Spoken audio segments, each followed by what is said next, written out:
Forrest Fenn had it all. The Santa Fe art dealer had crafted the perfect life. After spending nearly 2 decades in the Air Force and emerging from Vietnam a decorated fighter pilot, the restless Texas boy in him had yearned for something new. So, largely on a whim, Fenn had hitched a trailer behind his truck, hauled his wife and his young daughters, Zoe and Kelly, off to New Mexico, and struck out on a new career as a dealer of art and antiquities, despite knowing little about either subject. But he had charm, and he had flair, and he wasn't afraid of hard work. So by the 1980s, Fenn had established himself as one of the Southwest's preeminent art dealers, and a true man about town in the rarefied, moneyed world of Santa Fe.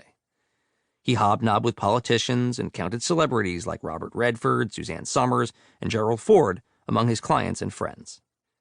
He lived in a sprawling, walled compound just outside the downtown, and worked out of a palatial gallery right by the state capitol, whose guest house had hosted luminaries from Jacqueline Kennedy Onassis to Steve Martin. When he was feeling real nice, he let visitors take a sip from the brandy bottle Jackie O left behind. In 1988, he was 58 years old, still in the prime of an exciting and unpredictable life. And then he learned it was all about to be taken from him. Cancer.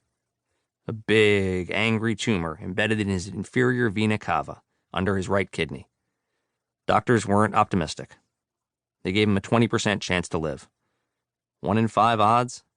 As a man who had stared death in the face repeatedly, both over and in the jungles of Vietnam, those numbers didn't sound particularly good to him. Fenn did what he could to process the blow. For a few weeks, he let it soak in, allowed the reality that he was probably going to die to wash over him. Then he got mad, indignant even. Why did he have to go? Who said? Nobody had asked him. The moment it boiled over, he was in the study of his home with his friend Ralph Lauren, the famed fashion designer. Fenn's study was a magical place, a floor-to-ceiling gallery of artifacts, valuables, tomes, and curiosities from his travels. One piece, a Native American bonnet covered with ermine skins and carved antelope horns, caught Lauren's eye. Believing his friend was not long for this world, Lauren wanted to buy the piece from him, give it a new home, but Fenn wouldn't sell. Lauren, exasperated, told Fenn he was being crazy. "Your time here is short, and you can't take it with you," Lauren declared. "Well then," Fenn shot back, "I'm not going." Lauren laughed. They moved on. But later that night, lying in bed, Fenn had a revelation. What if he could take it with him? Just a year earlier, his father, Marvin, a school principal whom Fenn revered, had passed on. Had taken his own life, actually. Marvin Fenn had been diagnosed with terminal pancreatic cancer. He'd been given 6 months to live. 18 months later, the resilient Marvin told his son Forrest that it was finally time for him to go.